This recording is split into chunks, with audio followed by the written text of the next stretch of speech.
Hi, and welcome to Classic Advice. My name is Scarlett Classic, your host. Welcome, everyone. To those of you that are new, I share stories from my life on this podcast in order to draw lessons from them to inspire self-improvement for a happier and more fulfilling life for the both of us.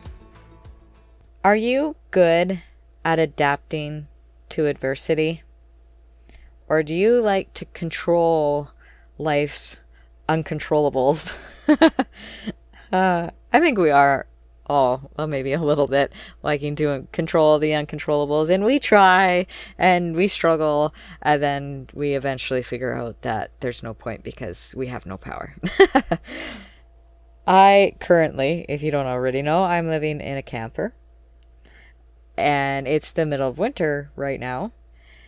We bought a camper that is for living in and for year round. You know, we did a lot of little adaptations here and there to make life easier and to handle the cold for the Canadian winters that I am living in right now.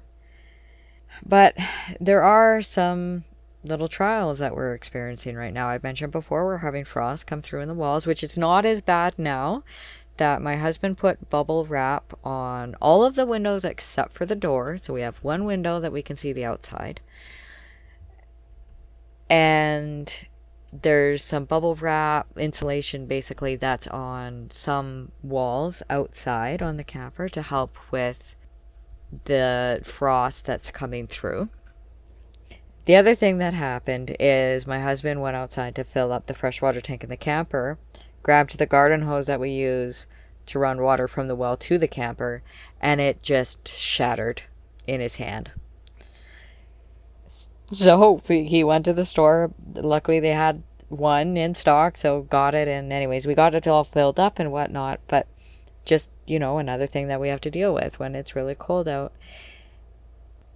Normally, and this isn't really a big problem, this is just like a kind of a thing for myself. Anyways, that's kind of like different that I have to adapt to because I'm living in a camper, is normally in the wintertime, I really like to do puzzles and I like to knit.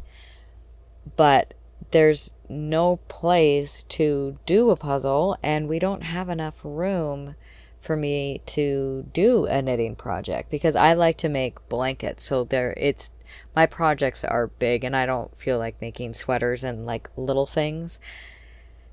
Yeah. So just something that I have to go without this year, which is, whatever. I'm just finding other things to occupy my time, which is fine, but something that is an adjustment. The other thing that really got me down over the holidays was it was too cold Christmas Day and the days immediately surrounding Christmas that I could leave the camper and go visit family. So Christmas Day we had to stay home, which is fine. I mean, me, Roy, and our son Riley, we just hung out and had the day, but it didn't feel like Christmas. I couldn't decorate the camper because we just don't have the room. It's crowded enough as it is with just all our things that we need. And I was kind of bummed out Christmas Day, which is, again, not a very big problem.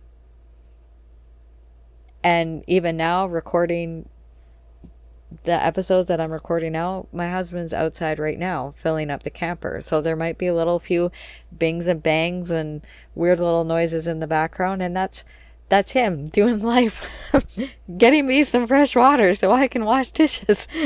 But it's just the adapting. And if I try to control life's uncontrollables right now, I'm going to, I don't know, go gray or lose my hair or something because it's just there's no point. I can't control the weather outside. I can't control life's uncontrollables.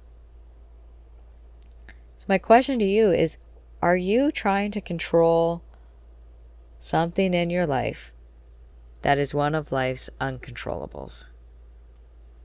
I guess for the both of us, letting go of those reins, so to speak, and just rolling with the punches or quote unquote going with it takes a lot of the stress away. Because, Christmas Day might have been not my normal, right? Because we always celebrated it with both parents, both sides, and my other two boys, which I didn't see my other two boys Christmas Day because I couldn't leave the camper. But we did have Christmas together. It was just not on December 25th. We celebrated it once it warmed up. Went saw my parents and went and saw Roy's parents, and my other two boys hung out with us both those days. And we got to do the thing that we always do on quote unquote December 24th, 25th. It just wasn't on that particular date, which I get it. It doesn't have to be a big thing. It was just kind of, I don't know, got me down in the moment, I guess, because I was trying to control something, the weather, that I had no control over at all. And just letting go and rolling with it. Okay, so I can't do puzzles and knit this year. Well, you know what? I've written quite a bit in my novel because I have my laptop.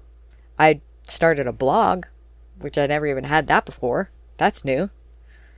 And wrote a bunch of articles for my podcast. I've been going to meetup groups every Saturday, which I can't do when I'm working because I work every second Saturday. So that's been great. I've just been doing the other things and finding new things that I'm falling in love with.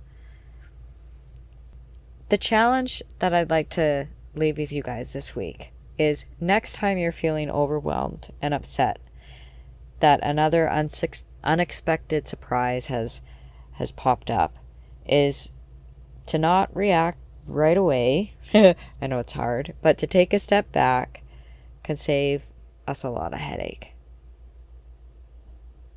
And then say to yourself, your hose snaps, or you can't do the thing that you normally do, or you can't go visit family because your car breaks down, or you live in a camper like me and you can't leave because you can't leave the camper when it's that cold. Okay, now what? Okay, the hose broke. Now what? Well, we go buy a new one. Okay, that's not so bad. It's too cold to leave the camper. Okay, now what? Okay, well, we wait a few days and it'll get warm and we'll still celebrate. It just won't be on that day.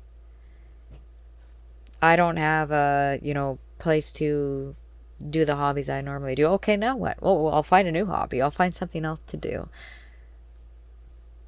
Okay, now what? Before I let you guys go, let's all keep JJ's quote in mind, which is to please pause when you're feeling that overwhelm and trying to control things that are impossible. To pause and reflect if it's one of life's uncontrollables. If you can actually do something about it. If you can do something about it, great. If you can't, to pause and recognize that, and to love yourself enough to say, okay, now what? And be aware of your ripple, because we all have one in life, and let's make it a positive one. You guys are the absolute best. I love my listeners. Please stay classically you, stay uniquely you. I would love to hear from you. As always, my website is classicchronicles.ca. Everything is in the show notes. Have a wonderful week, you guys. Take care, and we'll chat soon.